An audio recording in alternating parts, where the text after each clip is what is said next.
Kejaba ayo luwih dhisik aku lan kowe nunjukake rasa syukur marang ngarsaning Gusti kang numbing dumadi Allah Subhanahu wa taala.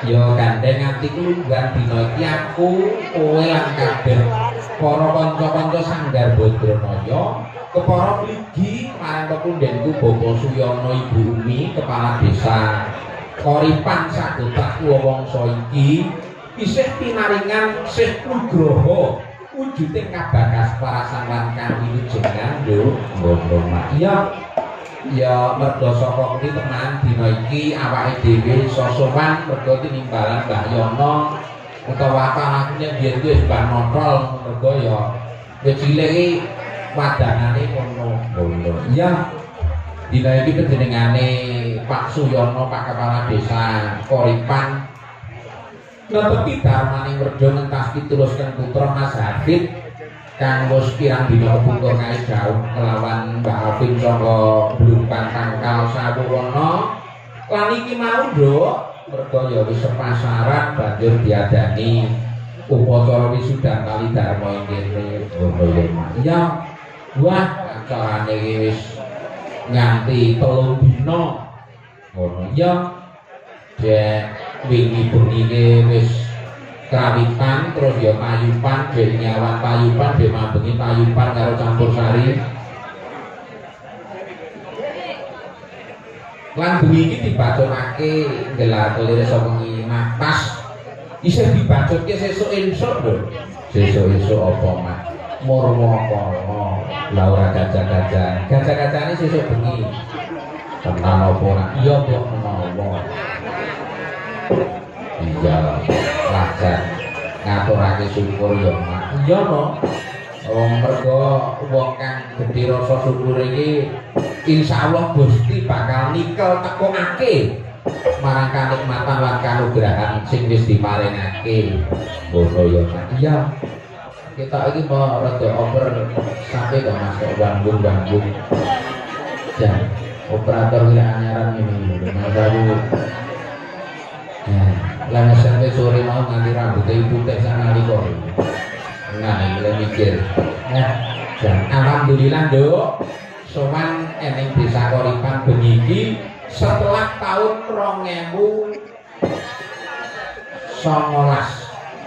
nek ora salah kan Mbah Yono anyar-anyarane dadi lurah nek wayangan ning kidul ngono kuwi kaya rombongane wong akeh ngene kae sik saperangane sing para pengrawit sepuh-sepuh saiki wis do nyuwun istirahat dan yo kondisi fisik ngono ya hasbunallahu wa ni'mal wakil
nyuwupi lan ngelingi yen tos temne amung Gusti Allah papan kanggo sumindhe bro ngono ya iya aja nganti kok kaya surasaning kembang kuwi mau kesusu keseluruh banjur mangeran liyan ku ora becik ngono iya dosane ora ono sing kena diampuni kok ngono ya iya lho wah full tim ngono ya iki bengi iki sing asta pendaki Mas Rendra Satya Subagong sarjana seni iya alhamdulillah dia ini bengi setelan nganti masuk angin aku ngajar ayo delala ngademi rajama kaya matur nuwun tangga-tangga Sanggar Badranaya disengkuyung Mas Ahmad Saifuddin saka ngendi iki saka Wates Kecamatan Jenangan karo Mas Ananta Ti Garuda apa jenenge apa kuwi jenenge Mas Ananta Wicaksono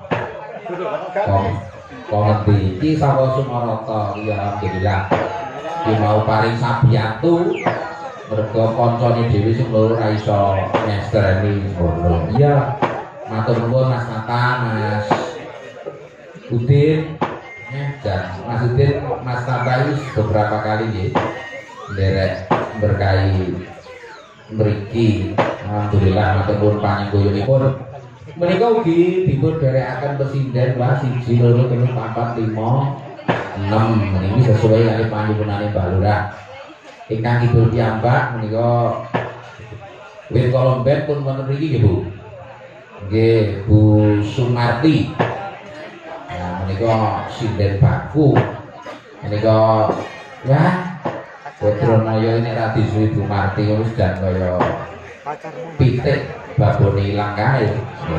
Ya. Lah sing tengene iki sulis Eva Ribbon. Kok nganggo ribbon. Ha biyen iki asline nek ya ndereke awake dhewe, iku ya kurang luwih biyen iki nyindeni awake dhewe ono nek 3 tahun. Iki tahun 2009 nganti 2012 Mbak Sulis nggih. 2009 2012. Nah, banjur ke Bandang yang Rembang katut masih gendha kuwi sak tengene sisan kuwi Mbak Rani kuwi ya katut merono iki ya. Alhamdulillah niki iso berkahi kula mulai ya ngeten iki wayangane alang ujure sakniki. Cara Ponorogo nggih ngeten iki. Nah, menika Mbak Sulis Eva saking Blitar. Nah, iki nek konten sak TikTok wis familiar karo Mbak Sulis. Oh, iya. Iki nek rampung wayangan biasanya karo Pak Deminto nah wis live terus iki sing tengene iki Mbak Rani Puri Rahayu iki saka Ngambak Bungkal sing tengene meneh iki Mbak Marfuah saka Pelanggan Banjir iki nah dek mbene jare rompek leleng ngono iki dek bacang balong alhamdulillah tengene meneh iki dek iki wis nang kene iki malah ngewangi usung-usung ajang. Nggih. Lah nika saking Gajah Kecamatan Sambil. Lah sing mriki piyambak menika nggih mriku Wetan Bulan mriku. Niki Vela saking Munggu.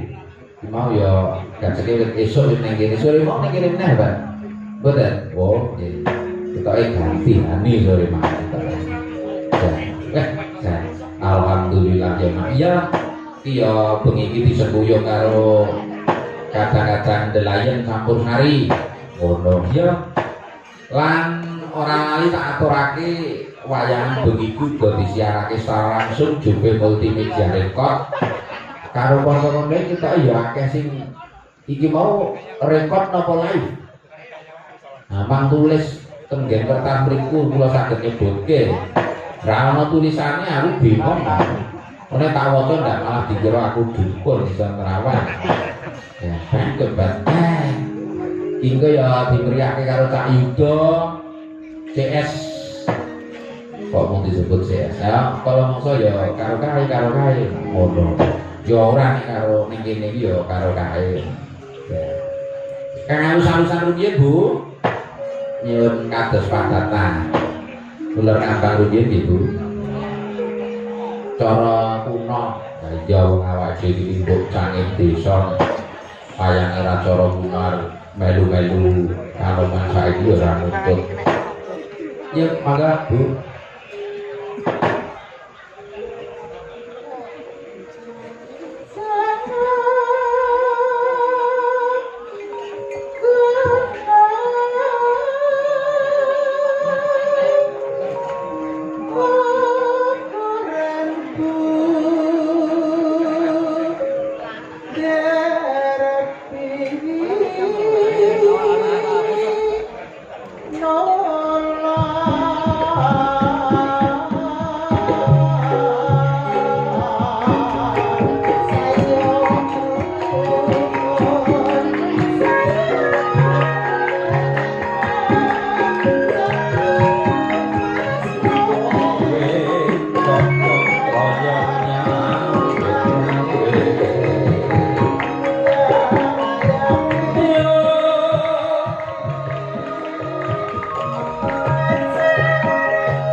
Sapa lho? Mas Rifki. Wah, iya termasuk bintang tamu. Oh, no. Ya, maka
alhamdulillah nduk siang nek wis ngene iki wis terasa nek layangan tenang ngono ya. Iya. Nah, jan bengi iki ya cuaca ya mendukung. Delalah jan sekti tenan kita iki. Bayono kagungan bersoe rong dina bulane bengi iki puwadang kenceng terus lho. Ngono. Iya. Oh ya nyenengke tenan iki iso dulur-dulur iso do ngrumpuk iras pates melu tirakatan napaki bali wis mari Mas Habib sekalian garwa ngono. Ya iya ngiras pates karo dulur-dulur para pedagang iki ya beda laris kabeh do payu kabeh dodolane nduk ngono ya Mas. Iya ayo ndak saben nek kanca-kanca dodolan iki nek laris nang aku ya melu seneng ngono ya mau tak konconi rintip wit saka Pandhean Ngidul nganti tekan Ngidul kono iki sing dodolan iki ya sawetara lumayan akeh ngono ya Mas ya lah ini tak yuda perahu dari nah, Mas Dupe turun dikondisikan di Ungarien kalau tak jatuh karo Mbak Sulis tenang Mbak Sulis Ribon ini tak telur Sulis Ribon saja ya kantor Mbak Sulis nah biasa mikir dalam Mas Dalan pripun iki kabare dangu mboten pinangira sami wilujen pangestunipun menika pinaringan sehat ugi sehat jiwa raganipun. Nah niku baku. Nggih, panjenengan langkung ngoten to? Pangestunipun raketan nggih kaya napa kahanane nggih tasih. Wilujeng ya ragane ya jiwane. Jan buang lho mboten disindeni panjenengan lho. Nggih tamu sanget. Niku napa ndak kula ten bener bintang tamu tapi kula kok seragame ngeten iki. Amargi kula niku sampun nderek jenengan awet taun 1945. Baik. 2009. Nggih 2009. 1945 ya kaya kekarang syukur-syukur mangko ya Indonesia merdeka. Nalika menika tesih kula tesih ajar. Nggih. Panjenengan begitu tesih ajar to nika. Wah, ajar mau ora kalap nih. Nggih, saniki pun zaman sumonten. laris yang boten jaman. Nggih, wonten. Terus dalami napa malih jenengan? Dalangi sing kesro-kesro barang niku kok. Nggih, alhamdulillah Mbak Sulis. Niki wau kok nggih alhamdulillah panjenengan selo saged kula selane. Oh niki kathah selane kula. Adate iki ndak kula kontak Mbak Sulis saged boten ya Mas. Pak anu main ngono lho. Jane niki dalu niki kula jane nggih main ning demi panjenengan. Wah iya. Iya rumah saku kok. Anu aja kabar-kabar cari anakku melu. Marai kacau iki kok kacau. Nggih. Matur nuwun Mbak Sulis, nah luar biasa. Kangen kali swantune panjenengan mbok nyobi setunggal ngaten merdika menapa ingkang panjenengan aturaken. Langgam mawon nggih. Boleh. Ning dibawani lho nggih.